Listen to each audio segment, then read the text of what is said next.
किताबों में सिर झुकाए बैठे थे, सपनों को आंखों में सजाए बैठे थे। उन्हें क्या पता था, जिस परीक्षा पर भरोसा किया वह पहले ही बिक चुकी थी। नमस्कार, मैं हूं साक्षी सिंह और आप देख रहे हैं पब्लिक संपर्क। देश की सबसे बड़ी मेडिकल प्रवेश परीक्षा नीट यूजी 2026 अब एक बार फिर विवादों में।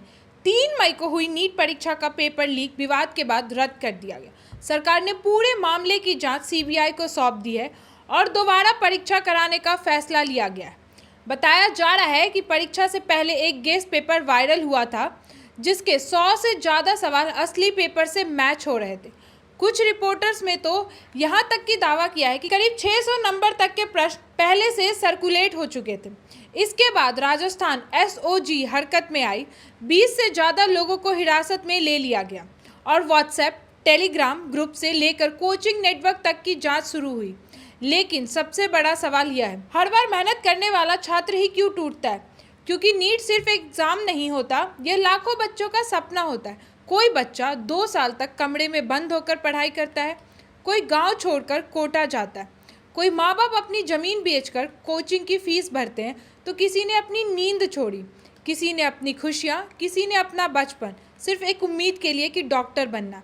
लेकिन फिर अचानक खबर आती है कि पेपर लीक हो गया और उसी पर टूट जाता है मेहनत का भरोसा। एक छात्र ने लिखा, हम पढ़ते रह गए और कुछ लोग पेपर खरीदते रहे।